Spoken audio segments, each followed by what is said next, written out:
Ir viegli mīlēt cilvēkus, kuri mūs mīl, un ir viegli būt laipniem pret tiem, kas ir laipni pret mums.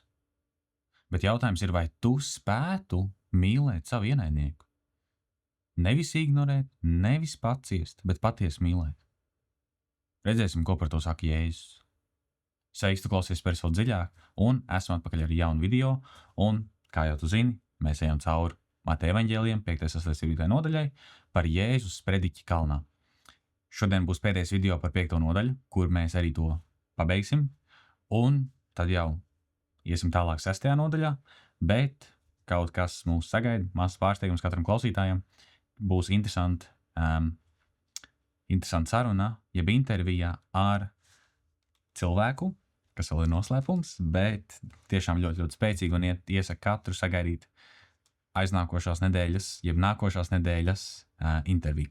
Bet ar to arī beigsim un leksim iekšā Mateja evaņģēlijā 5. nodaļā. Un šodien mēs lasīsim un pabeigsim pēdējos 5-6 pāns atkarībā kā skaita. Mateja 5. nodaļa no 43. līdz 48. pantam. Jēzus saka, jūs esat dzirdējuši, ka ir sacīts, tev būs savu tuvāku mīlēt un savu ienaidnieku ienīst, bet es jums saku, mīliet savus ienaidniekus un lūdziet Dievu par tiem, kas jūs vajā, ka jūs topat sava debesu tēva bērni, jo viņš liek savai saulei uzlaikt par ļauniem un labiem un liek lietumu līt par taisniem un netaisniem. Jo, ja jūs tos mīlat, kas jūs mīl, kāda alga jums nākas, vai muitnieki nedara tāpat? Un kad jūs sveicināt tikai savus brāļus, ko sevišķi jūs darāt? Vai muitnieki nedara tāpat? Tāpēc esiet pilnīgi, kā jūsu debesu tēvs ir pilnīgs. Nu ko? Tad skatīsimies, ko nozīmē 43. pāns, un Jēzus iesāk, jūs esat dzirdējuši, ka ir sacīts, tev būs savu tuvāku mīlēt un savu ienaidnieku ienīst. Mēs varam atrast vecajā derībā, un mēs tur arī drīz iesim, kur ir teikts, ka mums ir jāmīl mūsu tuvākais, bet nav teikts par ienaidnieku nīšanu. Ļoti interesanti, kāpēc? Un mēs tos apskatīsim, lai mēs saprastu kontekstu labāk. Un to mēs redzam 3. Mūzus 19. nodaļā no 17. līdz 18. pantam, ko Jēzus attiecīgi arī citē. Viņš saka, jeb šeit tik teikts vecajā derībā, 17. pāns, tev nebūs savu brāli ienīst savā sirdī, bet pamācīdams pamāci savu tuvāku, lai tev nav viņa dēļ jānes grēks. Tev nebūs atriepties, nedz nemitīgi dusmas turēt pret savas tautas bērniem, bet tev būs savu tuvāku mīlēt kā sevi pašu. Es esmu tas kungs. Tad kā mēs redzam vecajā derībā, kad Jēzus citē no 3. Mūzus, viņš tur nav nekur teikts par ienīšanu, bet tad jautājums, kur rodas, kad mums ir jāienīst mūsu ienaidnieks. Un patiesībā tas ir kaut kas tāds, ko arī, kā mēs pagājušajā reizē runājām, ko farizēji bija ienesuši ikdienā no tā, kā viņi saprata rakstus kādā ziņā. Tāpēc, ka šeit ir teikts, tev nebūs savu brāli ienīst savā sirdī, bet pamācīdams pamāci savu tuvāku. Ok, tad es nedrīkst ienīst savu brāli, tas ir viens, tad ģimenes daļa, lai tev nav viņa dēļ jānes grēks. Tev nebūs atriepties, nedz nemitīgi dusmas turēt pret ko? Savas tautas bērniem. Attiecīgi, pret manu ģimenes locekli un pret manu tautu es nedrīkstu parādīt dusmas. Un ja lasa un ja grib nedaudz sagrozīt un saprast pa savām, šeit ļoti viegli var iznest ārā to, ka ok, es nedrīkstu turēt dusmas, es nedrīkstu atriepties pret savu tuvāko, un man ir jāmīl savus tuvākais kā sevi pašu, tas viss iet par tūmu.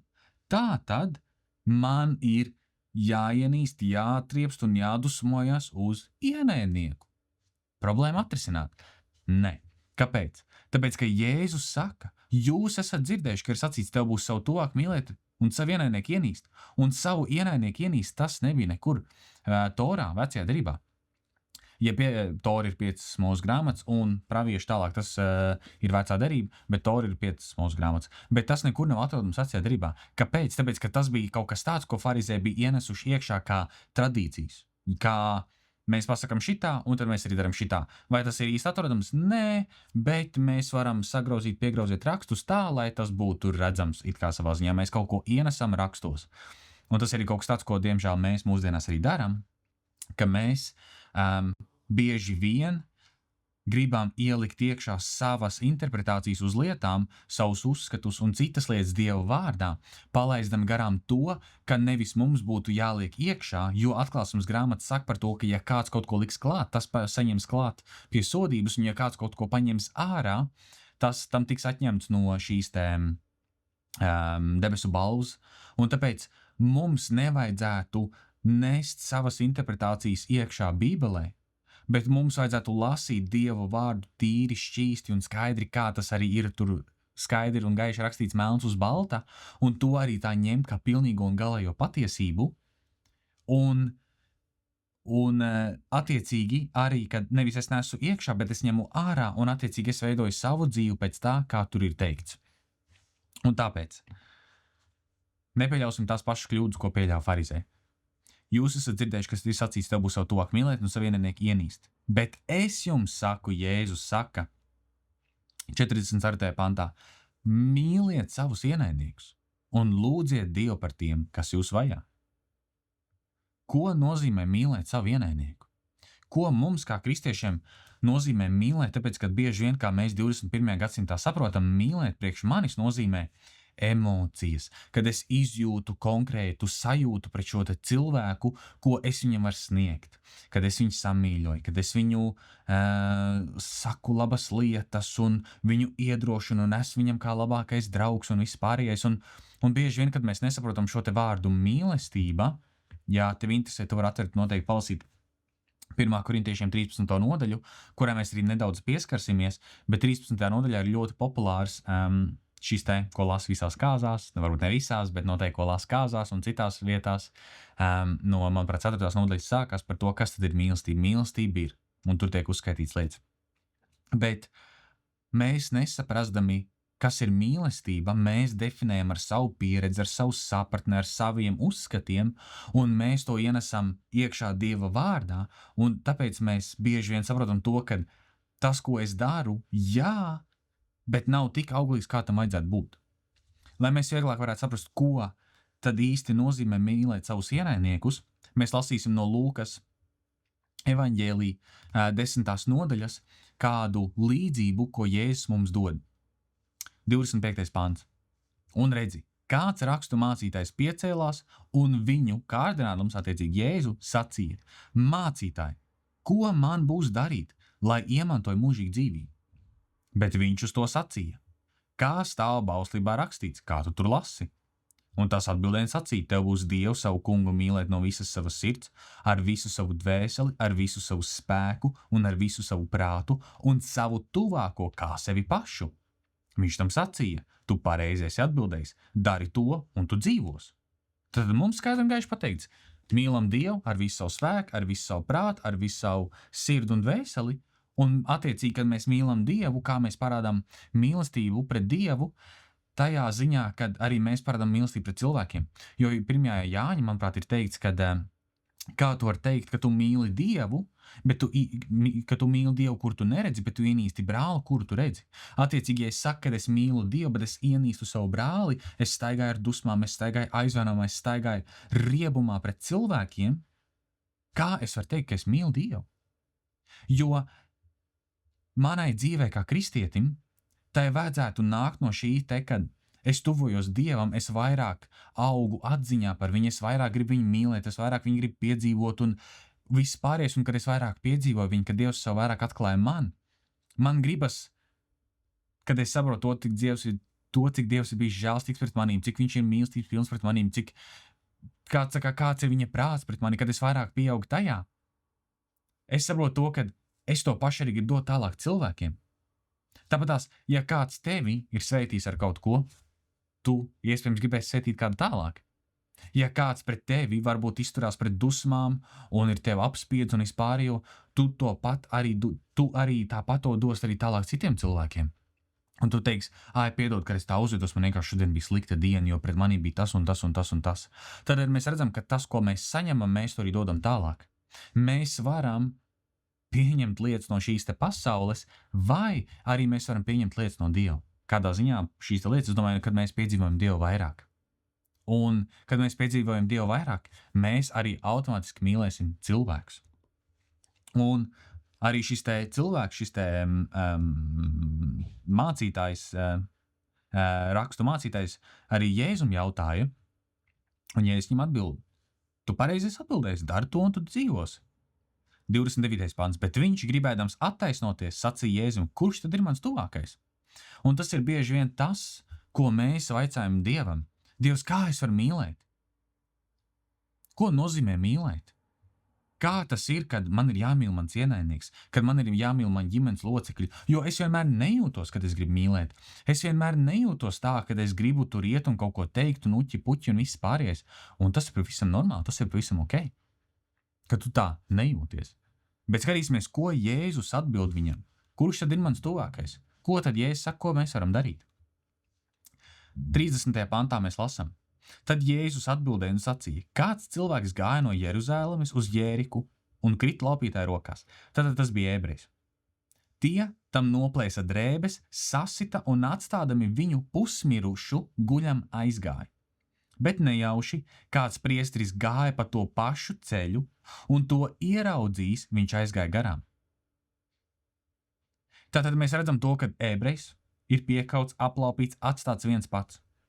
Priesteris, kas ir augstākais, kas māca Dievu vārdu tajā laikā, Dievu tautai, cilvēks, kuram vajadzētu būt tam, kas reprezentē Dievu, kas ir žēlstības Dievs, kas ir mīlestības Dievs, kas ir superīgākais Dievs un vienīgais ir īstais Dievs, viņš ieraugot, aiziet tālāk.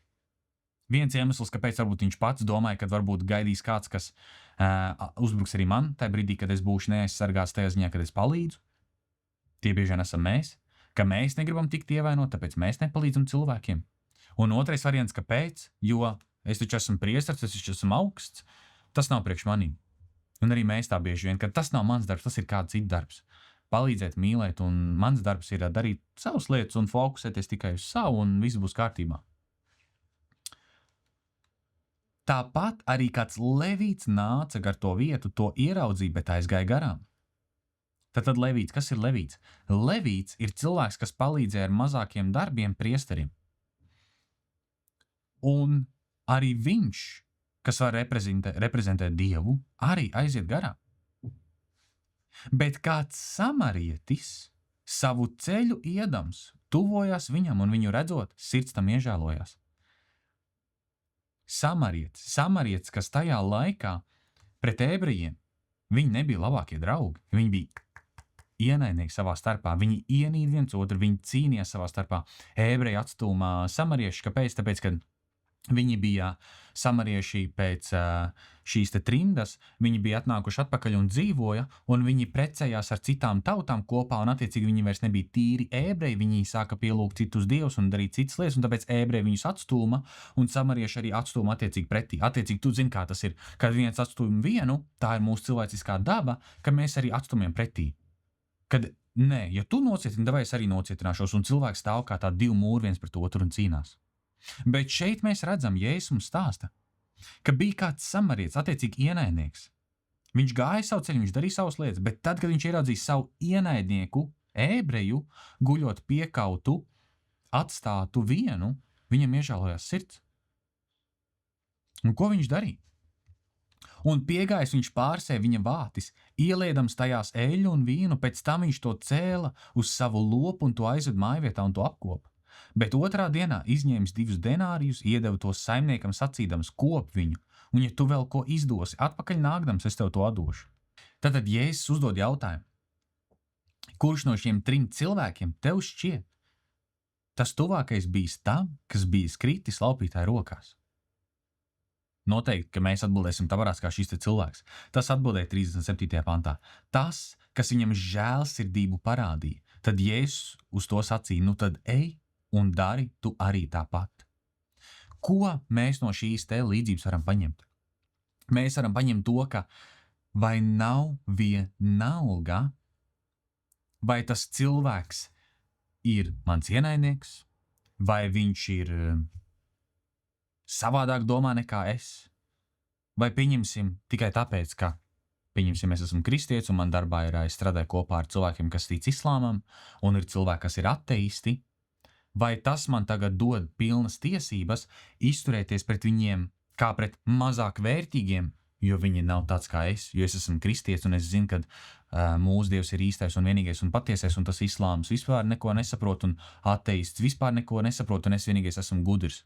Es neiešu viņiem palīdzēt, viņiem vajadzētu nākt un vaicāt pēc manas palīdzības, pēc manas gudrības, viņiem vajadzētu noliekties manā priekšā. Nē, ja mēs tā skatāmies un domājam par lietām, mēs šaujam pilnīgi garām. Mums neskatoties uz to, no kādas aizmugures tas cilvēks nāk, ko viņš varbūt ir nodarījis. Nē, vai mums tas ir nozīmē to, ka mums tagad ir jābūt uķi-puķi ar visiem? Protams, ka ne. Bet tas parāda to, ka tad, kad tam cilvēkam ir vajadzība, mīlestība nenozīmē atbalstīt varbūt to grēku, kamā tas cilvēks ir. Bet mīlestība nozīmē tas, ka es tāpat tam cilvēkam kalpošu un viņam palīdzēšu, jo arī viņš tomēr ir radīts pēc Dieva tēla un līdzības, un es reprezentēju lielu, varenu Dievu, kas arī parāda savu žēlstību pret mani, pat tad, kad es pašauju garām. Attiecīgi, ja es neparādīšu žēlastību, bet es gribu, lai es saņemu žēlastību, es godīgi sakot, esmu liekuls.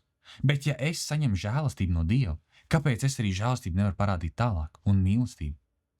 Tas arī ir tas, kas nozīmē, kad mums ir jāmīl savu ienaidnieki, kad Jēzus saka, mīliet savus ienaidniekus. 44. pantā, kad viņš saka, bet es jums saku, mīli savus ienaidniekus, jo nekur nav teikts, ka mums ir jāienīst savus ienaidniekus. Patiesībā pretēji, ja mēs skatāmies Salamana pamācībās, ko mēs runājam pagājušā nedēļā, ir par to, ka pat ja tev ir šis te ienaidnieks, ka mēs viņu svētījam, ka mēs viņam dodam ēst un mēs viņam palīdzam, lai uz viņa galvas sakrautu šīs te kvēlojošās ogles, ka šis te cilvēks nāktu pie atgriešanās, ka viņš atdzims no jauna, piedzīvo Dievu. Bet ja mēs būsim tie, kas ienīst cilvēkus, kas nav ar mums, tas parādīs tikai to, ka kā tie cilvēki var piedzīvot Dievu. Tāpēc, ka ja es, kas reprezentēja Jēzu, ja tu, kas esi ticīgais un reprezentē Jēzu, ja tu staigās ar naidu sirdī, kā šie te cilvēki varēs piedzīvot Dievu, ja dēļ tevis vai dēļ manis šie cilvēki nocietinās vairāk savus sirds pret Dievu? Tāpēc mēs esam aicināti mīlēt visus. Un tālāk, lūdziet Dievu par tiem, tad mums ir jālūdz par ienaidniekiem. Un tu varbūt teiks, bet kāpēc mums ir jālūdz par ienaidniekiem, it īpaši par tiem, kas mūs vajā, kas mums dara pāri? Mēs pagājušā reizē runājam par to, ka ja mēs tiekam sist vaigā, ja mēs tiekam apsūdzēt, ja mēs tiekam apmelot, ja mēs tiekam apzakt, kā mēs varam lūgt par viņiem? Ko tad, lai es lūdzu? Jā, es lūgšu, lai Dieva dusmība nāk par viņiem. Nē. Mēs iziesim cauri 4 galvenajiem soļiem, kāpēc mums vajadzētu lūgt par mūsu ienaidniekiem un ko tas arī dos priekš mums. Pirmā rakstvieta ir Romiešiem 12. nodaļa, un mēs lasām no 17. līdz 21. pantam, un tas ir kaut kas tāds arī, ko mēs pirms tam esam ņēmuši, runājuši. Ja tu esi klausies iepriekšējās epizodes, tad arī tu zināsi šo te rakstvietu, vai arī visticamāk, ja tu pats būs lasījis, bet mēs tāpēc to atkārtosim, jo mums tas ir labi zināt. Tad no 17. līdz 21. pantam Romiešiem 12. nodaļā. Neatmaksājiet nevienam ļaunu ar ļaunu, domājiet par to, ka varat labu darīt visiem cilvēkiem. Ja iespējams no savas puses turiet mieru ar visiem cilvēkiem, un arī kā pagājušā reizē teicu, tā es arī tagad teikšu, Bībeli praktiski grāmata. Ja iespējams no savas puses turiet mieru ar visiem cilvēkiem, Dievs zina, ka diemžēl mēs nevaram ar visiem būt mierā. Jo cilvēki, katrs, cik cilvēki tik uzskati, katrs domā savādāk, bet mūsu darbs ir turēt mieru, lai mēs viņam varam reprezentēt Jēzu. 19. pants. Neatriebieties paši, mīļie, bet atstājiet vietu Dieva dusmībai, jo ir rakstīts, man pieder atriebšana, es atmaksāšu, saka tas kungs. Bet ja tavs ienaidnieks ir izsalcis, paēdini viņu.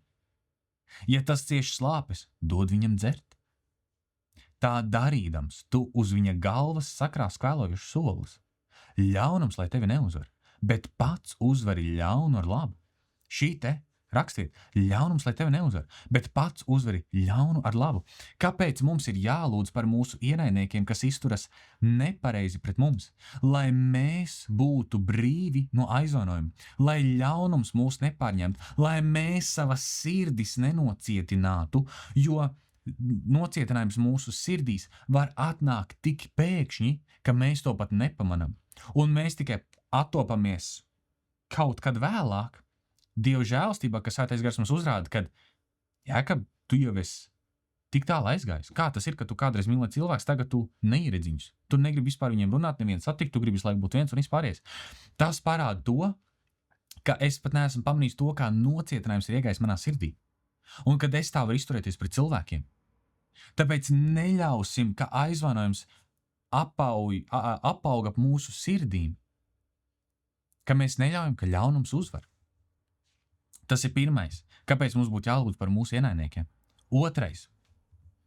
Efeziešiem 5. nodaļā, 1. un 2. pants saka tā: sekojiet Dievam, kā viņa mīļie bērni, un dzīvojiet mīlestībā, kā Kristus jūs mīlējis, un mūsu labā sevi nodevis Dievam par upura dāvanu, par jauku smaržu. Tad pirmais, sekojiet. Šis te vārds var būt labs, bet es uzskatu, ka labāks šis te vārds tulkojas, un arī kas tiek izmantots daudzos citos tulkojumos, ir imitējiet Dievu, kā viņa mīļie bērni. Tāpēc, kas sekot, mēs varam interpretēt nedaudz savādāk, bet kad mēs runājam par vārdu imitēt, tas nozīmē, kad varbūt, ja tev ir mazāks brālis vai mazāk māsa, vai varbūt, ja tu pats atceries, ja tev ir vecāki brāļi vai māsas, ka tu gribēji būt kā viņi, vai kad mūsu mazie brāļi vai māsas grib būt kā mēs, tajā ziņā, ka viņi mums seko un viņi mums atdara tās lietas, ko mēs daram un viss pārējais, tāpēc, kad mēs kā bērni gribam būt kā mūsu vecāki, dēli grib būt kā tēvi, meitas grib būt kā mātes, tāpat arī mēs imitējam Dievu kā viņa mīļie bērni. Attiecīgi, ja Dievs parādīja savu mīlestību par mums, kad mēs to nebijām pelnījuši, parādīja savu žēlstību par mums, kad mēs to nebijām pelnījuši. Un ja Efeziešiem 5. nodaļā 1. pantā teikts imitējiet, jeb sekojiet Dievam kā viņa mīļie bērni, tad mums Dievs aicina būt kā viņš ir. Tāpēc mums vajadzētu būt tādiem, kas lūdz, kas iestājās, kas pastāv šajā te mīlestībā, žēlastībā, ka mēs neesam kā agresīvi pret saviem ienaidniekiem, jo cik traki būtu, ja Dievs neparādītu savu žēlastību pret mums, bet uzbruktu mums. Mums vispār nav nekādas iespējas pastāvēt. Dievs mūs var iznīcināt šitā un viss, bet nē, Dievs savā žēlastībā. Dieva žēlastība ir tik liela, ka viņš negrib kaut viens pazust. Dievs ir pacietīgs, lai pēc iespējas vairāk cilvēku atgrieztos. Dievs dara visu iespējamo. Viņš ir pacietīgs, viņš dara visu iespējamo, lai mēs varētu piedzīvot viņa mīlestību, lai mēs saņem brīvību no tām lietām, kas mūs tur važās. Un tu varbūt uzdos, bet kas tad man tur važās? Es dzīvoju labāk kā jebkad. Mūsu grēks, mūsu iekārs, mūsu ambīcijas. Ir arī dievbijīgas ambīcijas, bet mūsu pasaulīgās miesiskās ambīcijas. Mēs pat nepamanām, kā šīs lietas mūs tur važās, ka tas ir iemesls, kāpēc es ceļos un eju uz darbu, un pat tad, kad es to sasniedzu. Pat tad, kad es sasniedzu tās lietas, pēc kurām es esmu aldis visu savu dzīvi, man tas uz brīdi dod prieku, bet pēc tam tas man vairs nepiepilda. Un cilvēki iet arvien vairāk alkoholā, iet narkotikās, iet dara visādas trakas lietas, kad iet runa par seksuāliem jautājumiem. Kāpēc? Jo viņi mēģina kaut kā aizpildīt to tukšumu, ko ir spējīgs aizpildīt tikai Dievs. Un šis te bija otrais punkts, kāpēc mums vajadzētu lūgt par mūsu ienaidniekiem. Trešais punkts, kāpēc mums vajadzētu lūgt un mīlēt mūsu ienaidnieks. Ja mēs lasām Mateja 6. nodaļā, kurā mēs iesim cauri, tuvākajos video, no 14. līdz 15. pantam saka tā: jo, kad jūs cilvēkiem viņu noziegumus piedosit, tad jums jūsu debesu tēvs arī piedos. Bet, ja jūs cilvēkiem viņu noziegumus nepiedodat, tad jūsu debesu tēvs jums jūsu noziegumus arī nepiedos. Tad šeit Jēzus atklāja šo te patiesību vēl vienu, kāpēc mums vajag piedot cilvēkiem. Tāpēc, kad mums ir viegli būt tiesnešiem, skarbiem, pret cilvēkiem viņam ir jāsaņem savs sods. Bet tad, kad mēs izdaram to pašu, mēs gribam, ka tiesnesis ir žēlstīgs pret mums. Bet tas tā nestrādā. Ar tādu mēru, kā mēs tiesājam, arī mēs tiksim tiesāti. Tad man ir jāsaprot tas, ka es nevaru būt liekulis jebkurā jautājumā savā dzīvē. Ja es saku tā, tad tā un ne savādāk. Bet mēs bieži vien kā cilvēki, mēs gribam izbraukt no tā, kad kaut kādos jautājumos tas tā attiecās un kaut kādos jautājumos ne. Bet nē, Dieva vārds mums skaidri un gaiši atklāja, ka ja mēs nepiedodam, ja mēs staigājam ar riebumu, es vēlreiz saku, vai dusmām vai kaut ko tādu, kāpēc es sagaidu, ka Dievs man piedos, ja es nepiedodu? Dievs man ir atlaidis un arī Jēzus dod līdzību par to, ka ir cilvēks, kas bija parādā ļoti gigantiski naudas summa, es teikšu, irmais, miljonus eiro ir parādā. Un Dievs viņam piedod. Dievs viņam atlaiž šo te parādu. Un viņam, šim te, kas cilvēkam, pieņemsim, teiksim vārds Konstantīns bija miljonu parādā kungam, un pieņemsim, Ivars bija parādā Konstantīnam 5 eiro. Kungs atlaiž Konstantīnam miljonu, bet Konstantīns atprasa Ivaram 5 eiro, un ja viņš tos 5 eiro neatmaksās, viss, beigas, iemetīs cietumā. Es, protams, to pasniedzu Jēkabā tulkojumā, šajās te frāzēs, jā, bet ir līdzība par to, ka mums ir atlaisti grēki, par kuriem ir samaksāta visaugstākā cena. Un tad mēs esam uzpūtuši ziloni par to, ka kāds mums ir parādā piecīti, un mēs nevaram atlaist. Un es zinu, ka noteikti kāds klausās, kuram kāds nav izdarījis piecīti, tikai nodarījis pāri. Kāds ir sāpinājis tik daudz, ka cilvēkam vajadzīga atlikušā dzīve varbūt, lai mentāli nokāpt atpakaļ un lai būtu, nezinu, kā pareizi nosaukt, bet lai būtu kā atkal cilvēks, teikšu tā. Un es saprotu, ka arī tādu gadījumu. Bet tas tāpat neko nemaina. Jo, ja mēs salīdzinām to, ko tas cilvēks pret mums ir nodarījis, un ko mēs esam nodarījuši Dievam, ar to, ka mēs esam grēka vadīti savās dzīvēs, tas izmaina mūsu perspektīvu par to, ka jā, tas, ko tas cilvēks bija izdarījis, pret mani ir drausmīgi un traki. Bet es neesmu labāks. Dievs ir piedevis man. Viņš man ir mīlējis. Viņš ir parādījis savu žēlstību pret mani. Lai arī cik man ir grūti, es piedošu tam cilvēkam. Romiešos 12. nodaļā teikts, turēt mieru ar visiem, un es turēšu mieru ar visiem. Un, ja tas nozīmē, ka man no tā cilvēka jāturēs pēc iespējas tālāk, tad es to arī darīšu. Tad mēs redzam to, ka kāpēc mums ir jāpiedod un jālūdz par mūsu ienaidniekiem. Ir, lai mums pašiem Dievs piedod. Būsim patiesi tajā, kā mēs skatāmies uz lietām. Un 4. punkts, kāpēc mums vajadzētu lūgt par mūsu ienaidniekiem, ir atrodams 2. Timoteja nodaļā, 24. līdz 26. pants. Bet mūsu kunga kalpam nepienāks ķildoties, bet būt laipnam pret visiem, izveicīgam mācīšanā un panest ļaunumu, tādam, kas ar lēnprātību pamāca pretiniekus.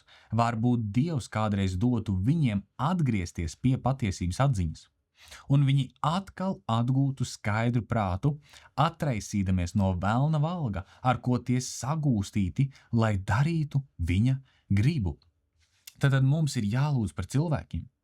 Un mums arī ir jālūdz, ne tikai jālūdz, bet arī kā mēs reprezentējam Dievu, kā mēs rīkojamies, kā šeit ir rakstīts, kā mēs runājam, kā mēs darām lietas, lai cilvēki nenocietinātu savas sirdis pret Dievu. Tas ir kaut kas tāds, ka mēs pieskāramies sākumā, mēs pieskaramies vēlreiz par to, ka mēs lēnprātībā pamācam 25. pants ar to, ka tad, kad šie cilvēki sapratīs, kad bāc tā, kā es rēģēju, es pārāk traki rēģēju, man tā nevajadzēja darīt.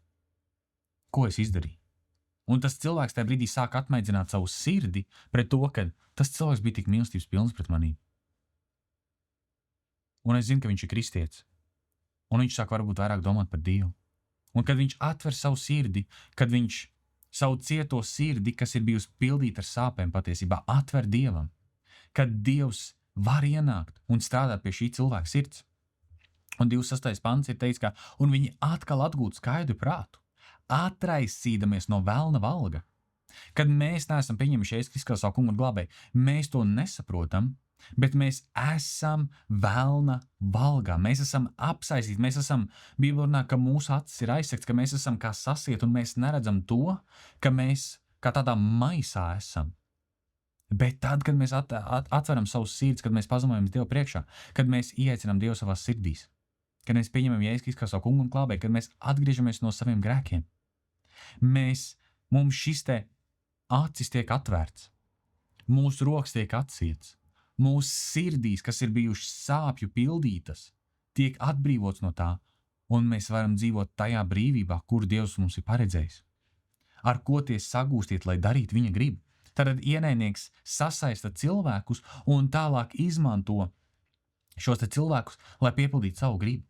Bet tad, kad mēs esam atraisīti, kad mēs vairs neesam šajā te grēka važās, mēs varam sākt dzīvot tā, kā Dievs grib. Mēs varam sākt dzīvot pēc Dieva gribas. Un arī lasot Romiešiem 2. nodaļu no 4. līdz 8. pantam, tur ir teikts tā. Jeb tu pārproti viņa neizsmaļamo laipnību, pacietību un lēnību, nesajēgdams, ka Dieva laipnība tevi vada uz atgriešanos. Ar savu apcietināto un neatgriezīgo sirdi tu sev pašam krāji sodu, kas nāks pār tevi dienā, kad parādīsies Dieva dusmība un viņa taisnā tiesa. Tad varbūt, ja tu esi neticīgs, un tu klausies un tu domā, jā, pasaulē notiek tādas lietas un viss pārējais. Bet tāpēc mēs arī ticam Dievam, jo mēs zinām, ka taisnība ir jānāk. Gan pār tiem, kas dara netaisnību, gan pār tiem, kas nāk taisnību. Jo cik bēdīgi būtu, ja cilvēks var rīkoties visu dzīvi netaisni, apspiest cilvēkus, un pēc tam, kad viņš nomirst, viņš tiek sveikā cauri. Tā vairs nav morāli pareiza pasaule. Un ja mēs neticam Dievam, tad tas ir labākais, ko mēs varam piedāvāt. Bet tā kā mēs zinām, kad ir Dievs, kas ir devis morāls standarts, ka mēs zinām, kas ir labs, kas ir ļauns jau no agras bērnības, un mums to nevienam nav mācījis. Neviens. Protams, ir lietas, kas mums ir mācīts, bet ir lietas, kas mums nav mācīts, un mēs zinām, kas ir labs un kas nav labs. Un kad mēs saprotam, ka cilvēki, kas dara drausmīgas lietas, un viņi nomirst, ka viņi saņems taisnu tiesu. Un tāpēc Pāvils, es izlasīšu vēlreiz 5. pantu, saka tā, kas notiek, ja mēs neatgriežamies pie Jēzus. Pavisam vienkārši, viņš runā ļoti vienkāršā valodā. Un ja tu neesi ticīgs, es tev tiešām aicinu, ja vai tu apdomā par Dievu, es tev aicinu izlasīt Romiešiem visu vēstuli. Manuprāt, 16 nodaļas. Nav tik traki, es ticu, ka tas ir iespējams priekš tevī. 5. pants. Ar savu apcietināto un neatgriezīgo sirdi tu sev pašam krāji sodu. Tu pats sev krāji sodu, kas nāks pār tevi dienā, kad parādīsies Dieva dusmība un viņa taisnā tiesa. Jo viņš ikvienam atmaksās pēc viņa darbiem. Dievs atmaksās taisnajiem pēc viņa darbiem un tiem netaisnajiem pēc viņa darbiem. 7. pants. Tiem, kas neatlaidīgi dara labu un meklē godu un atzinību Dieva priekšā, nevis cilvēku priekšā. Dieva priekšā vēl viens ļoti svarīgs aspekts. Mums, kā kristiešiem, mums ir jāsaprot to, ka mums nevajag dzīties pēc tā, ko kāds cits domā par mani. Man vajag dzīties pēc tā, ko Dievs domā par mani. Vai tas, kā es dzīvoju savu dzīvi šeit un tagad, vai es pagodinu viņu. Jo, ja es pagodinu viņu, ja mani motīvi ir, kā es varu pagodināt Dievu, man nav par neko jāsatraucās. Kāpēc? Tāpēc, ka 7. pantā ir teikts tā. Tiem, kas neatlaidīgi dara labu un meklē godu un atzinību Dievu priekšā un to, kas neiznīkst, viņš dos mūžīgu dzīvību. Ja tu fokusējies uz Jēzu, ja Jēzus ir tavā dzīves centrā, tev par neko nav jāsatraucās. 8. pants. Bet pār tiem, kas ir spītīgi un neklausa patiesībai, bet seko netaisnībai, dusmas un bardzība. Tātad pavisam vienkārši. Man pat nav ko paskaidrot, es ticu, ka tu jau saprati. Bet tātad 4 iemesli, kāpēc mums vajag mīlēt savus ienaidniekus un lūgt par tiem, kā ir teikts 44. pantā. 1. Mēs būsim brīvi no aizvainojuma. 2. Mēs imitēsim mūsu Tēvu debesīs, ko mēs arī lasam vēlāk šajā te Mateja 5. nodaļā. Mēs paši saņemam piedošanu, un 4. ka cilvēki nenocietina savus sirdis. Super. 45. pāns, un tas ir tas par imitēšanu, kur mēs arī runājam, ka jūs topat sava debesu Tēva bērni. Ka jūs topat. Ko tas nozīmē vārds topat? Tas nenozīmē, ka Cilvēkiem liekas, es pieņemu Jēzus Kristus kā savu kungu un glābēju, un viss vienkārši kā melns uz baltu. Un jā, ir cilvēki, kuriem tā ir, kad viņu dzīves izmainās krasi. Bet ir arī cilvēki, kuru dzīves tā neizmainās. Tas ir lēns un pakāpenisks darbs. Tā varētu kā tu strādā, lai tu pieaugtu savā darba jomā, savās zināšanās skolā, savos hobijos un citās lietās. Tāpēc arī mēs topam arvien vairāk un vairāk kā mūsu Tēvs debesīs un līdzīgāk Jēzum. Ka jūs topat sava debesu Tēva bērni. Jo viņš liek savai saulē uzliekt par ļauniem un labiem un liek lietum līt par taisniem un netaisniem. Tātad, es gribētu atvērt 1. Jāņa 4. nodaļu, un no 9. līdz 10. pantam ir teikts tā. Redzama kļuvusi ir Dieva mīlestība mūsu starpā. Dievam savu vienpiedzimušo dēlu sūtot pasaulē, lai mēs dzīvotu caur viņu. Šī ir tā mīlestība nevis, ka mēs esam mīlējuši Dievu, bet ka viņš mūs mīlējis un sūtīs savu dēlu mūsu grēku izpirkšanai. Jeb kā citos tulkumēs, kamēr mēs vēl bijām grēcinieki. Un šī ir viena no manām personīgi mīļākajām rakstvietām, jo šī ir tā Dieva mīlestība. Ka tad, kad es vēl biju grēcinieks, kad es vēl biju tas, kas spļauj Dievam acīs, kas smējās, kas darīja lietas pret viņu, kad es biju Dieva ienaidnieks. Dievs man mīlēja, Dievs savā žēlstībā un pacietībā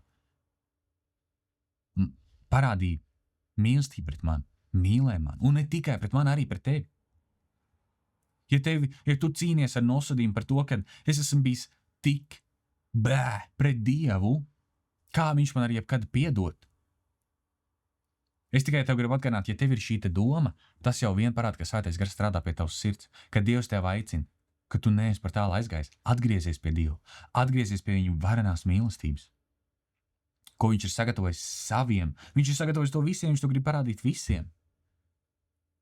Bet, diemžēl, ir cilvēki, kas pasaka nē, lai arī cik tas dīvaini izklausās. Cilvēki saka nē Dieva mīlestībai. Un arī 3. nodaļā, šajā pašā 1. Jāņa, no 16. līdz 18. pantam, ir teikts tā. No tā mēs esam nopratuši mīlestību. Kas tad ir patiesa mīlestība? No tā mēs esam nopratuši mīlestību. Kā mēs lasījām 4. nodaļā, tā arī tagad 3. Ka viņš savu dzīvību par mums ir atdevis. Tad arī mums pienāks atdot savu dzīvību par brāļiem.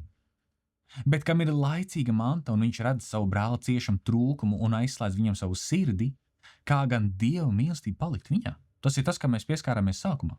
Bērniņi, nemīlēsim vārdiem, nedz ar mēli, bet ar darbiem un ar patiesību. Attiecīgi, tas ir tas, ko Jēzus saka Mateja 5. nodaļā, 45. pantā, ka jūs topat savu debesu Tēva bērni. Kā tas ir? Tāpēc kā Dievs šeit ir teikts, viņš liek saulei spīdēt par labiem un sliktiem cilvēkiem, par taisniem un netaisniem. Viņš liek lietum līgt par taisniem, par netaisniem. Dievs savā žēlstībā dod, ka mēs varam elpot. Taisnīgs vai netaisnīgs. Tu smejies par Dievu vai nesmejies par Dievu. Dievs tev savā žēlstībā devis iespēju, ka tu vari pamosties no rīta, ka tu vari baudīt šo dienu, ka tev ir darbs, ka tev ir jumts virs galvas, ka tev ir finanses, un pat ja tev nav neviena no šīm lietām, bet ka Dievs tev ir dzīvību devis, vai dzīvība nav labāka? Tu vari būt bagāts, pārbagāts, bet ja tu gulis slimnīcā slims un skaits savus pēdējās stundiņas, tu būtu gatavs atdot visu, lai tu varētu nodzīvot vēl vienu dienu. Vai tad dzīvība nav labāka? Tāpēc kā Dievs parāda savu labestību, savu mīlestību pret tiem, kas viņu mīl un tiem, kas viņu ienīst, tāpēc arī Jēzus mūs aicina, ka mēs topam tādi, kāds ir viņš. Kā mēs lasījām 1. Jāņa vēstulē par to, ka mēs mīlām, tāpēc kā Dievs mūs ir mīlējis. Kad es domāju, es biju netaisnīgs pret Dievu, bet Dievs mīlēja mani, tāpat es arī mīlēšu cilvēkus. Un tad ir jautājums, kā? Vārdiem, sajūtās? Nē. 3. nodaļā ir teikts, 18. pantā. Bērniņi, nemīlēsim vārdiem, nedz ar mēli. Protams, tas nenozīmē, ka ir slikti teikt lietas, patiesas, labas lietas, kas iedrošina cilvēks, kas atjauno cilvēkus. Bet ar darbiem un ar patiesību. Attiecīgi, kad es izdzīvoju praktiski to, ko es esmu satvērs ne tikai šeit, bet arī šeit. No sākuma Dieva vārds runā uz mani šeit. Pēc tam es ļauju, ka tas izmaina manī šeit. Un tad, kad tas ir izmainījis lietas manī šeit, sirdī, tiem, kas neskatās video, bet klausos audios no sākuma rādīju uz smadzenēm, pēc tam uz sirdi, attiecīgi no sākuma Dievs runā uz manu prātu. Pēc tam, kad es ļauju, kad es to apstrādāju savā prātā, kad es to apdomāju, tas iesakņojas manā sirdī, un tad, kad tas iesakņojas manā sirdī, no savas sirds pilnības es runāju, un no savas sirds pilnības es daru lietas. Un, ja es esmu patiesības, kas ir Dieva vārds, patiesības vadīts, Dieva vārda vadīts, tad tā es arī parādīšu mīlestību pret cilvēkiem. Es iedrošināšu tos, kurus vajag iedrošināt. Raudiet ar tiem, kas raud. Priecājieties ar tiem, kas priecājās. Jākabēslā teikts, ja tu redz, ka tavs brālis ir vajadzībā, nesaki viņam, lai Dievs ir ar tevi un sūt viņu tālāk. Nē, to viņam dod. Ja viņam ir augsts, dod viņam drēbi. Ja viņš ir izsaucis, dod viņam ēst.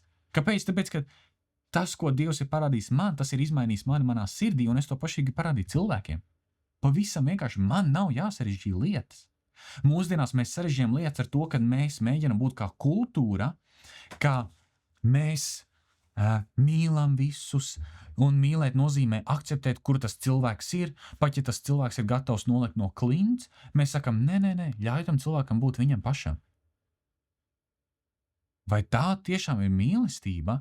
Ja es redzu, ka cilvēks iet un krīt no klints tulītās, lai un es neko nedaru un saka tikai, super, malacis, tu to vari, tas, ko tu dari, tas bojā tavu dzīvi, bet nekas, man taču tevi ir jāmīl, man taču tevi ir jāpieņem. Jā, man ir jāmīl, bet man nav jāmelo. Jo cik brīnišķīgi, kad es mīlestībā, protams, nevis es tagad eju un nosodu cilvēks un saku traks lietas, nē, bet kad es savā mīlestībā, es redzu to, ka tam cilvēkam viņš ir pašā uz kaut kur garām. Es pazemībā, mīlestībā eju un runāju to cilvēku. Ja tas cilvēks gribēs pieņemt šo te patiesību, lai arī cik varbūt viņam tas sāpēs, cik varbūt tas viņam ies pret viņa sapratni, viņš to pieņems un viņš izmainīsies. Un ja viņš negribēs to pieņemt, viņš tāpat to nepieņems. Pavisam vienkārši. Tātad mēs topam līdzīgi tāds, kāds ir mūsu tēvs. 48. pāns. Jo, ja jūs tos mīlat, kas jūs mīl, kāda alga jums nākas, vai muitnieki nedara tāpat? Un 47. pāns, un kad jūs sveicinat tikai savus brāļus, ko sevišķi jūs darāt, vai muitnieki nedara tāpat? Kad mēs lasām 48. pāntu par muitnieku, šis te vārds muitnieks ir pareizi tulkots, 47. pāntā vārds muitnieks var lietot, bet pareizākais vārds tulkojumā būtu angliski ir vārds gentile, kas latviski nozīmē pagāns, attiecīgi tāds, kas netic Dievam, kas neatzīst Dievu, jeb kas pielūdz citus dievus. Un, lai saprastu 48. pantu, jo, ja jūs mīlat tos, kas jūs mīl, kāda alga jums nākas, vai muitnieki nedara tāpat, kas bija muitnieki? Muitnieki bija tie, kas bija ebreji, kas bija nodevuši savu tautu, attiecīgi viņi bija maza sekta, teiksim tā, maza kopiena, būs varbūt precīzāks vārds, nevis sekta, es vēl atvainojos, maza kopiena, kas mēs esam tikai savējie, ar savu domāšanas veidu, ar savu dzīves stilu, mēs esam bagāti, mēs esam nodevuši savu tautu un vispārējais, un mēs aicinām tikai savējos, tāpēc, ka pārējie mūs ienīst. Bet labi ir.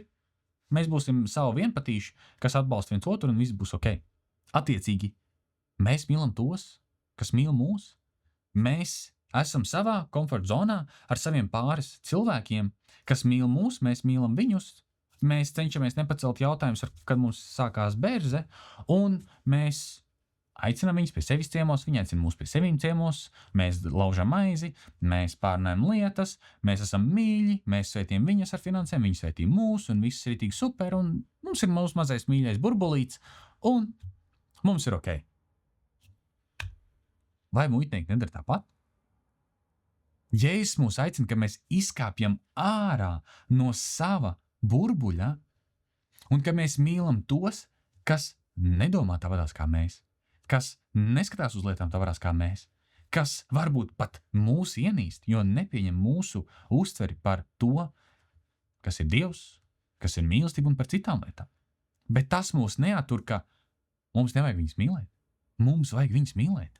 Jēzus mūs aicina uz to, mīlēsim viņus. 47. pants, un kad jūs sveicināt tikai savus brāļus, ko sevišķi jūs darāt, vai muitnieki nedara tāpat, šeit šis te vārds par šiem te pagāniem, kad viņi ir citautieši. Teiksim tā, viņš ir neticīgais. Tad pirmais muitnieki mums ir mūsu mazais kristiešu burbulīts, kurus mums ir viegli mīlēt, un otrais kādus, kas vārdu mežģis mutē, bet kad mēs mīlam šis te džentēls, šos te pagānus, kad mēs mīlam islāmistus, ka mēs mīlam budistus, ka mēs mīlam hinduistus un vēl visādus istus un vispārējo, ja? Un ka mēs mīlam ne tikai viņus un parādām Dievu mīlestību un Dievu žēlastību, ko nevienā citā reliģijā viņi nevar saņemt. Un ka mēs parādām arī Dievu mīlestību pret to, kurš netic vispār Dievam. Tad, lai saprastu šos te rakstus, 48, 47 pantu, mēs mīlam ne tikai savu burbulīti, tas, kā domā, tas, ko viņš domā kā es, un ne savādāk, un ka mēs mīlam ne tikai mūsu brāļus Kristū un māsas Kristū, bet arī tos, kas ir citās ticībās, jeb netic nekam. Un, runājot par 48. pantu, tāpēc esiet pilnīgi, kā jūsu debesu tēvs ir pilnīgs. Un mēs nesaprastami, ko tas nozīmē, tas mūs biedē, jo šis te vārds pilnīgs, es zinu, un es ticu, ka arī varbūt tu būsi cīnījies ar šīm te domām, kā es varu būt pilnīgs. Tāpēc, ka Dievs ir perfekts, svēts, bez kļūdām, bez problēmām, un tad es paskatos spogulī un es redzu mazu nelaimes čupiņu, kā es varu būt kā viņš? Kā es varu būt kā Dievs? Ne jau, kad es būšu Dievs, bet raksturā, moralitātē, tāds, kāds ir viņš. Pilnīgs, perfekts. Bet ir viena ļoti interesanta lieta, ko mēs redzam jaunajā derībā, ko saka Pēters savā vēstulē. 1. Pētera, 1. nodaļa, 15. līdz 16. pants saka tā. Bet sekodami svētajam, kas jūs aicinājis, topiet arī paši svēti visā dzīvošanā. Tātad, mēs sekojam Jēzum, mēs imitējam viņu, jo mēs gribam būt kāds viņš ir. Viņš mūs ir aicinājis. Un topiet arī paši svēti visā dzīvošanā. Es vēlreiz saku, tas ir kaut kas tāds, pie kā mēs strādājam katru dienu. Jo ir rakstīts, esiet svēti, jo es esmu svēts. Tad Dievs aicina, tas nav esiet svēti. Tāds, zini, ka tu baidies un trīc. Nē, Dievs tev aicina, esi svēts. Tagad tev ir iespēja, esi svēts, kā es esmu svēts. Tev tas nav jāpanāk savos spēkos. Es tev esmu devis savu svēto garu, kas tev palīdzēs to sasniegt. Un no kurienes mēs redzam to, kad ir teikts, esiet svēti, jo es esmu svēts. Tas pats, ko Jēzus citē Mateja 5. nodaļā 43. pantā no 3. Mūzes 19. nodaļas, kur mums ir jāmīl savus brālis un jāmīl un jāpiedod mūsu tautai. Tāpat tās 3. Mūzes 19. nodaļā, 2. pantā ir teikts tā. Runā uz visa Izraēla bērnu draudzi un saka viņiem, topiet svēti, tāpēc, ka es, tas kungs, jūsu Dievs, esmu svēts. Tas ir kaut kas tāds, kas ir parādījies gan vecajā derībā, gan arī jaunajā derībā. Bet vecajā derībā viņi bija glābti, jo Dievs viņus izveda no Ēģiptes, un viņi kā izredzēta tauta, lai viņi dzīvotu kā izredzētā tauta, viņiem bija tik dota bauslība, lai viņi zina, kā tad mums ir jādzīvo, kā mums ir jāšķirās no pārējām tautām. Tāpēc arī tu, kad tu tiec izglābts, tu saņem svēto garu, un tev ir dots Dieva vārds, lai tev pašam nebūtu jāizdomā, kā tad Dievs grib, lai es dzīvoju. Nē, tev dots Dieva gars un Dieva vārds, lai tu varētu dzīvot savu dzīvi, augdams katru dienu tā, ka tu ar savu dzīvi pagodini Dievu. Un tu teiksi, kā es varu zināt, ka man ir svētais gars, ka Dievs man ir devis svēto garu. Mēs lasām Apostoļu darbos 2. nodaļa, kas ir, kad nāca svētais gars, šis te Pentakosts 50 dienas pēc tam, kad Jēzus bija augšām cēlies. Un Pēteris pildīts svētā gara pilns, viņš sludina dievkalpojumu, un cilvēki dzirdot vārdus, man patīk, kā ir teikts, 37. pantā, šie vārdi sāpīgi ķēra viņu sirdis. Tas, ko tu runāji, tas bija tāds, kad es saprotu, ka man ir vajadzīgs glābējs. Es nevaru tikt izglābts, ja man nav glābējs. Tas ir tā pozīcija, kad es nezinu, vai tu kādreiz savā dzīvē esi slīcis. Es iemācījos personīgi peldēt jau no agras jaunības, tāpēc cik es atceros, man nav bijusi problēma ar slīkšanu, bet es domāju, tas ir ļoti labs piemērs, ir tas, ka tad, kad tu sāc slīkt ūdenī, tu saproti, ja tu līdz pat kāds tevi neizvilks no ūdens, tev ir čau. Tā arī pat kad Svētais Gars runāja caur Pēteru un runāja uz viņiem, tas sāpīgi ķēra viņa sirds, jo viņi saprata, ka mums ir vajadzīgs glābējs.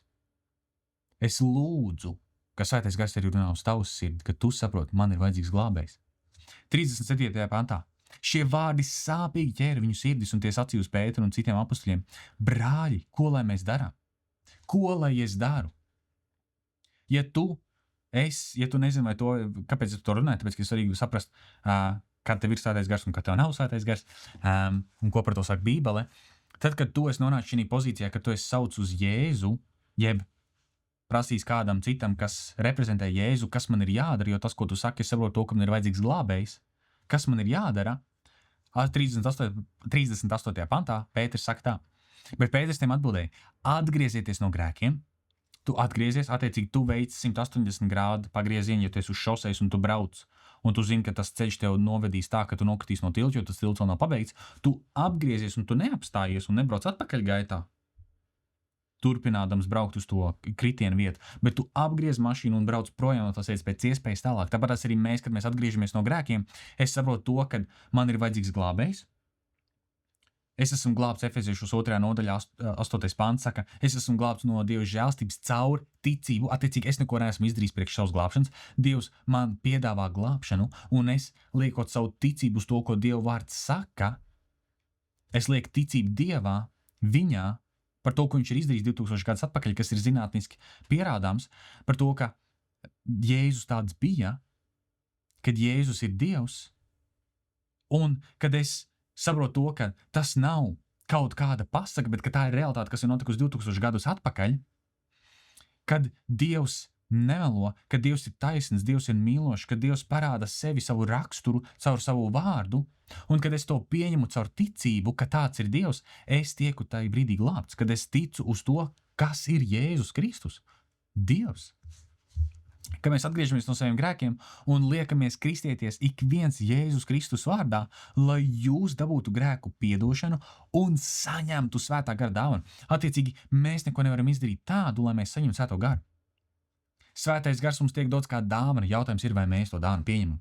Vai mēs pieņemam dāvanu, ar kuru mēs pēc tam arī varbūt pareizākais vārds nebūs rīkojamies, bet kad mēs saprotam to, ka ne tikai manī, bet arī tevī ir Svētais gars, un ka mēs augam sadraudzībā ar Svēto garu, kā ir teikts 2. korintiešiem 13. nodaļā 13. pantā, ka mēs augam sadraudzībā ar Svēto garu, attiecīgi, kad es zinu, ka Dievs vienmēr ir ar mani, un es esmu ar viņu, un viņš mani nekad nav atstājis, es nekad nebūšu viens.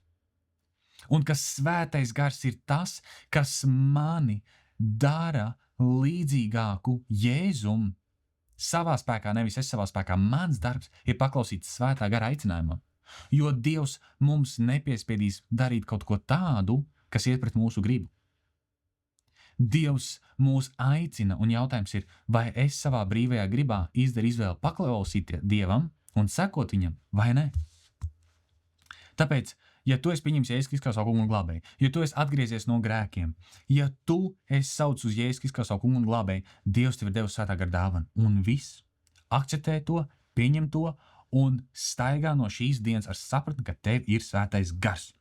Tālāk, kad mums ir Svētais gars, kad viņš ir tas, kas mūs vada, kad mēs saprotam to, ka mums ir Svētais gars, tad Svētais gars ir tas, kas mums palīdz darīt to, ko mēs lasām tagad Filipiešiem 3. nodaļā no 12. līdz 14. pantam.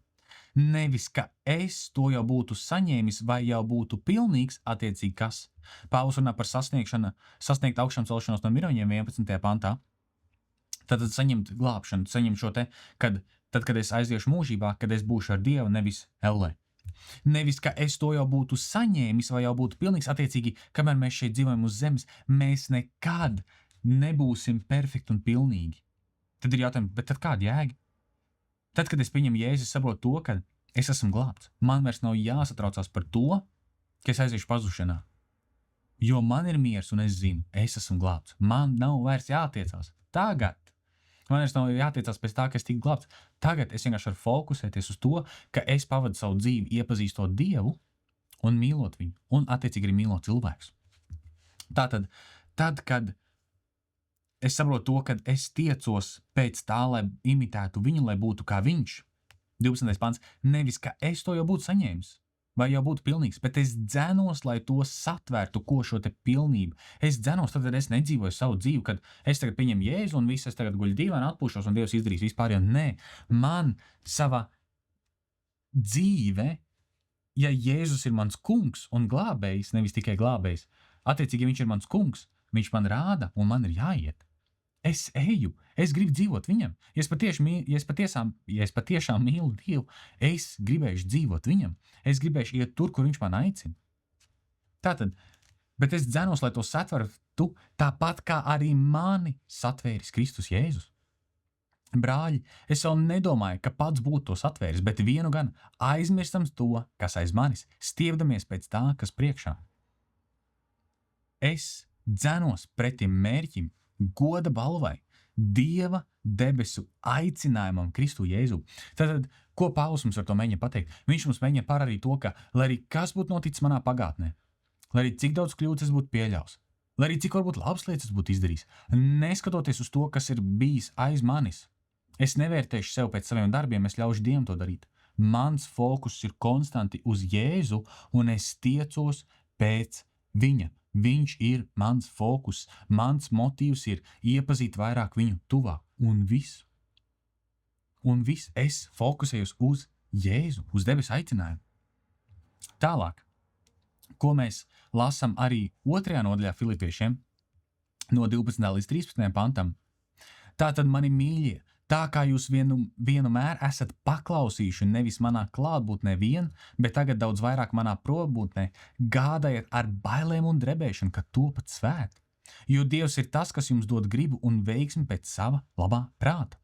Tātad, bieži vien nepareiza interpretācija mūsdienās kristiešiem ir Dievs visu izdarījis, tu tikai pieņem Jēzu un tu dzīvo tā, kā tu dzīvoji pirms tam. Nē. Ja es piedzīvoju un ja es lasu, kāds ir Dievs, es saprotu to, ka es negribu vispār nekādas saistības ar grēku, kas Dieva acīs ir negatīvi, kas Dievs pat neskatās uz to. Kāpēc, lai es vienaldzīgi skatītos uz grēku, ja Dievs pat neskatās uz grēku? Dievs pat nevar paskatīties uz grēku, jo viņš ir svēts, viņš ir taisns, viņam nav nekāda daļa ar grēku. Tātad mums vajadzētu ar bailēm un drebēšanu tiekties pēc tā, kad es gribu līdzināties viņam, es gribu būt pie viņa, tāpēc, ka es saprotu, ko grēks nodara, ko sātans nodara, kāda ir tumsība, kāda ir kad es esmu viens, kad es esmu nemīlēts, kad es eju un daru pār citiem, kad no manas sirds nāk dusmas un agresija un atkarības un citas lietas, kad es nodaru citiem sāpes un citas sāpina. Es negribu ar to neko darīt, es gribu pēc iespējas tuvāk Dievam, es gribu būt viņa klātbūtnē. Tas ir tas, par ko Pāvils runā, ka mēs ejam pretī Dievam, un Dievs ir tas, kas mums dos gribu un veiksmi pēc savu labā prāta, ka mēs to varam arī sasniegt. Kāpēc? Jo viņš mums ir devis savu svēto garu, kas mums palīdzēs to visu arī izdarīt. Tālāk. Tad, kad mēs saprotam to, ka mums ir jābūt tāds, kā viņš ir, kad mēs esam saņēmuši svēto garu, kad mēs saprotam to, ka mums ir jāfokusējas uz Jēzu, mums Bībele aicina staigāt svētajā garā. Nedaudz garš video, tas nekas.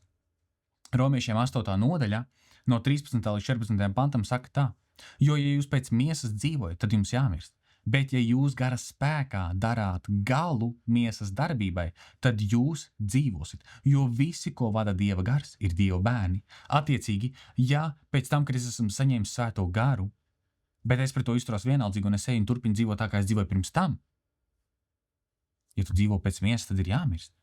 Bet ja es ļauju svētiem garam strādāt pie manis, un ja es atsaucos uz Dieva aicinājumiem, kā man būtu jādzīvo, kā man ir jāiztaigā savu ikdienu, viss gara spēkā darat galu miesas darbībai. Mēs dzīvosim, jo visi, ko vada Dieva gars, ir Dieva bērni.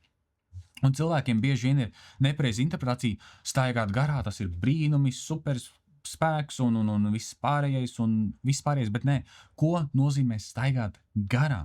Kad mēs lasām Galatiešiem 5. nodaļu no 16. līdz 25. pantam, klausies, bet es saku, staigājiet garā, tad jūs miesas kārību savaldīsiet. Tad, kad mēs staigāsim garā, tas nenozīmē vairāk brīnums. Tad, kad es staigāju garā, tas norāda to, kad es būšu tas, kas valda pār grēku, nevis grēks tas, kas valda pār mani.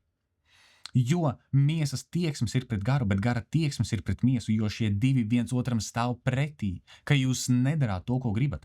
Bet ja gars jūs vada, tad jūs vairs neesat padoti bauslībai. Bet zināmi ir miesas darbi. Kādi tad ir miesas darbi?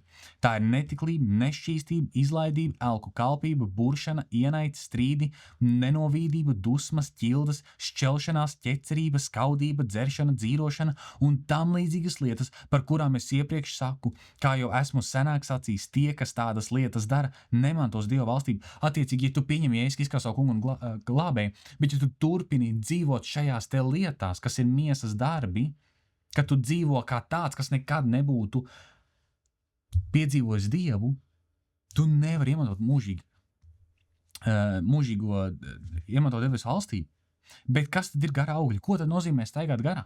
Mīlestība, prieks, miers, pacietība, laipnība, labprātība, uzticamība, lēnprātība, atrība. Pret tādām lietām nav bauslības.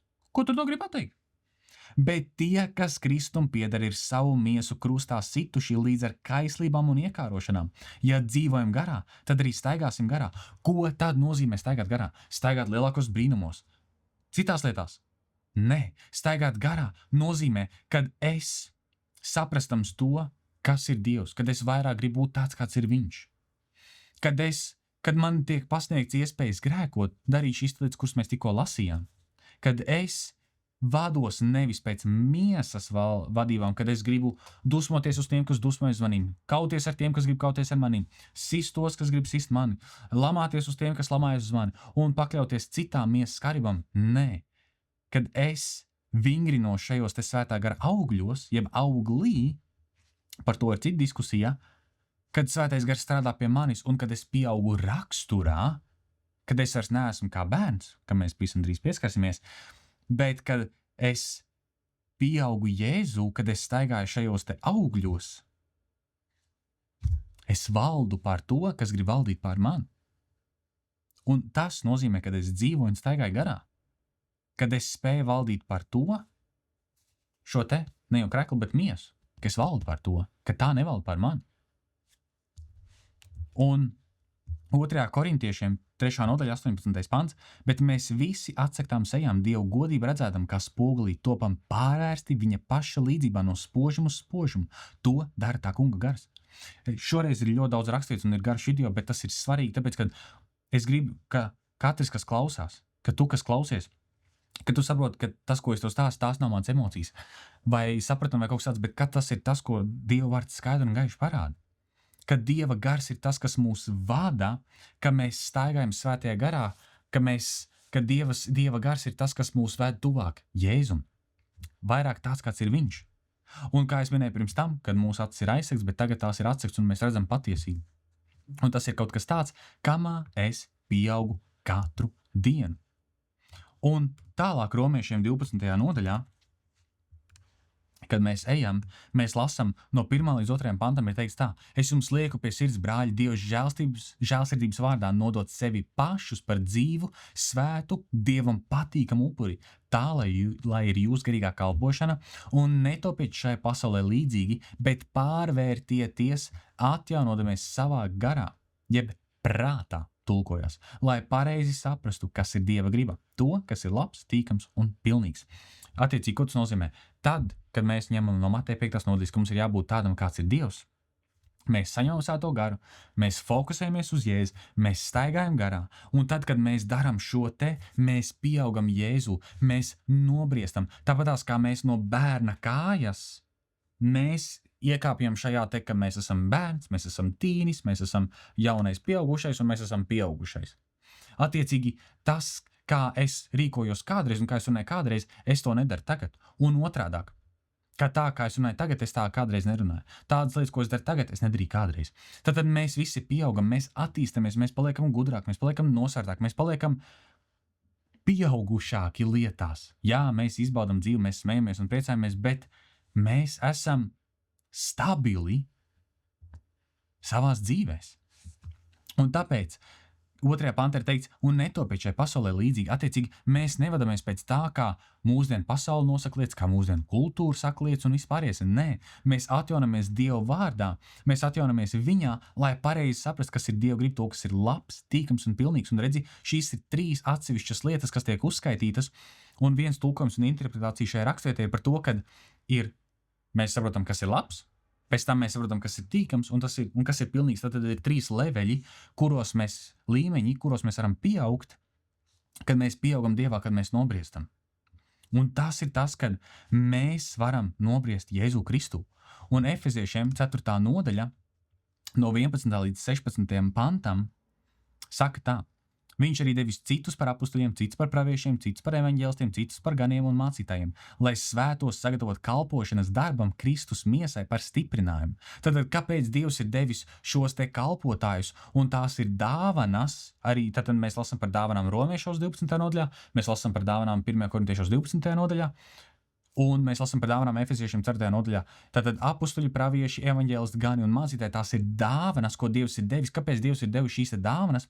Lai svētos sagatavot kalpošanas darbam Kristus miesai par stiprinājumu, līdz kamēr mēs visi sasniegsim vienību Dieva dēla ticībā un atziņā, īsto vīra briedumu, Kristus diženuma pilnības mēru. Tad Dievs ir devis šīs dāvanas, kad Dievs mums ir devis šos cilvēkus, kurus Dievs lieto, lai sagatavotu mūs pilnīgi katru, lai mēs pieaugtu Jēzu Kristu atziņā par to, kāds ir Dievs, kas esam mēs, kas mums ir jādara, ko Dievs sagaida no mums, kā mums ir jādzīvo savu dzīvi un vispārējais, lai mēs arvien vairāk līdzinātos Dievam.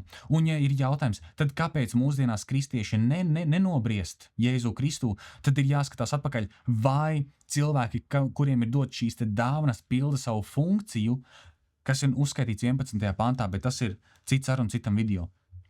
Un 14. pants. Tad mēs vairs nebūsim mazgadīgi bērni, tad, kad mēs pieaugsim Jēzu Kristu, kas cilvēku viltu spēlē, viņu viltīgās rīcībās piekrāpti, tiek šurpu turpu svaidīti, padodamies katram mācības vējam. Bet patiesi būdami mīlestībā, visās lietās pieaugsim viņā, kas ir mūsu galva, proti Kristus. Viņā visa miesa kopā saturēta un visādām palīgsaitēm vienota, pastāvīgi aug. Pēc tām spējām, kas katrai viņās daļai dotas, kļūdam aizvien pilnīgāk mīlestībā. Tātad, ko tas nozīmē? Tad, kad ja tu savā kristietībā jūties konstanti iespaidots no kreisās puses, no labās puses, tu runā ar cilvēkiem, tev kāds kaut kādu pasaka, un tu pilnīgi sāc apšaubīt savu kristietību un vispārējais, un tu jūties nestabils, un tu nezini, kas, kur un kā un vispārējais. Tas tikai parāda to, ka tev vēl ir jāaug Jēzu Kristu.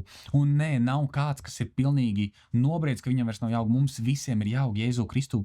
Bet tad, kad mēs augam Jēzu Kristu, mēs vairs neesam svaidīti šurpu turpu, kad šodien es esmu islāma ticīgais, rītdien kristietis, parīt hinduists, un tad ir kristietība, kad es ticu, kad ir vairāki dievi un ir reinkarnācija un vēl visāds mistisks lietas, ko cilvēki nes iekšā kristietībā, kad iet runa par to, ka nē, mēs nevaram jaukt kristietību ar citām lietām kopā, jo kristietība mums, kad mēs lasām Bībeli, mēs skaidri un gaiši redzam to, kāds ir Dievs. Tātad Bībele skaidri un gaiši runā par to, ka mēs pieaugam Jēzu. Un vēl viena rakstvieta, ko mēs redzam 2. Pētera 3. nodaļa 18. pants, saka tā, ka bet audziet mūsu kunga un pestītāja Jēzus Kristus žēlstībā un atziņā, viņam lai ir gods tagad un līdz mūžības dienai. Tātad Pēteris saka, ka mums ir jāaug Jēzu Kristu viņa atziņā un žēlstībā. Tātad es augu vairāk par to, kāds ir Dievs, un es augu Dievu žēlstībā, kad es saprotu to, cik lielu Dievs parādīs savu žēlstību pret mani, ko es tālāk varu rādīt citiem cilvēkiem. Un tālāk, ja mēs ejam uz 1. korintiešiem 11. nodaļu no 13. līdz 11. Atļauties no 1. korintiešiem 13. nodaļu no 11. panta, kur ir teikts tā, kad biju bērns, es runāju kā bērns, man bija bērna tieksmes un bērna prāts, bet, kad kļuvu vīrs, tad atmetu bērna dabu. Tad pavisam vienkārši, tas, ko es teicu pirms tam, kad mēs bijām bērni, mēs uzvedāmies kā bērni, mēs darījām lietas kā bērni, bet tagad, kad mēs esam pieauguši, attiecīgi rīkosimies kā tā. Un 1. korintiešiem 14. nodaļā 20. pantā ir teikts tā. Brāļi, netopiet bērni saprašanā, bet esiet mazi bērni ļaunumā, bet saprašanā topiet pieauguši. Tad mums tiek dotas tik daudz rakstu vietas, kas mums palīdz saprast to, ko tad tas nozīmē, kā 48. pantā ir teikts, tāpēc esiet pilnīgi, kā jūsu debesu Tēvs ir pilnīgs. Tātad, mēs saprotam, mums ir vajadzīgs glābējs. Pirmais. Otrais, mēs saņemam Svēto garu. Tālāk, trešais, mēs fokusējamies uz Jēzu. Tālāk, ceturtais, mēs staigājam Svētajā garā un viņa spēkā, nevis savā spēkā. Un piektais, ka mēs saprotam to, ka mēs pieaugam, mēs konstanti katru dienu pieaugam. Tas nozīmē to, ka es vienmēr esmu gatavs mācīties no Dieva, un es nedomāju, ka es visu zinu, es visu māku, un es esmu augstprātīgs, un man neviens nav vajadzīgs. To tas arī nozīmē. Tāpēc esiet pilnīgi, ka jūsu debesu Tēvs ir pilnīgs. Un es zinu, ka video bija garš, es izmantoju daudzas raksturvietas, bet es gribēju, ka nostiprinās tava saprašana par to, ko nozīmē būt pilnīgam. Jeb svētam, kā Dievs ir svēts. Lūksim. Paldies Tev, mīļais debes Tēti, par to, ka Tu esi parādījis savu mīlestību pret mums tad, kad mēs to nebijām pelnījuši. Bet Tu tāpatās to parādīji, Tēti. Paldies, ka Tu esi to atklājis pilnīgi katram, Tēvs. Un, Kungs, es lūdzu, ka Tu turpini atklāt savu mīlestību tiem, kas to vēl nav satvēruši. Tēvs, es lūdzu, kad mēs patiesi staigātu svētajā garā, ka mēs fokusētos uz Tevi, Kungs, Jēzu, un ka mēs pieaugtu kā nobrieduši kristieši, Tēvs, kas pagodinātu Tevi ar savām dzīvēm, Tēvs, un ka mēs varētu izdzīvot dzīvi, Tēvs, kas patiesi mūs piepilda, Tēt. Jo, Tēvs, es esmu nogaršojis mazu daļu no tā, cik labs Tu esi, Kungs. Un es ticu, ka katrs klausītājs vairāk vai mazāk var pateikt, jā, āmen, Tēt. Un cik vēl suprīgāk, ka mēs tajā varētu staigāt katru dienu, fokusēdamies un domādam par to, cik Tēvs Tu esi labs, cik Tu esi varens, cik Tu esi žēlīgs, Tēt. Tāpēc es lūdzu, ka Tu savā žēlstībā, Tavs Kungs, runā uz pilnīgi katru, kas klausās. Tēvs, ka Tu stiprini šo te cilvēku, ka Tu atjauno šo te cilvēku, Tēvs. Ja šis cilvēks Tev nepazīst, Tēt, ka Tu viņu velc pie sevis tuvāk. Kungs, ka viņš Tev iepazītu un Tēvs, ka viņš atvērt savu sirdi Tev, Tēt. Ka mēs varētu Tevi reprezentēt. To, kāds Tu patiesībā esi. Jo, diemžēl, ir tik daudz cilvēku, kas Tevi nepareizi reprezentējuši, Tēt. Bet es lūdzu, Kungs, ka mēs Tevi varētu reprezentēt. Pēc patiesības to, kāds Tu esi. Visus gods un slavu Tev, debes Tēt. Jēzus Kristus vārdā. Amen. Tiešām paldies, ka klausījies. Paldies, ka Tu esi kopā ar mums, ka Tu mūs atbalsti, ka Tu klausies, ka Tu spied like, ka Tu spied abonēt un vispārējais. Nākošais video būs intervija ar brīnišķīgu māsu Kristu. Un tad mēs turpināsim ar Mateja 8. nodaļu. Tāpēc paldies vēlreiz, ka klausījies, lai Tev brīnišķīgi un svētīgi atlikusī nedēļa, un tad jau tiekamies nākošajā video. Ata!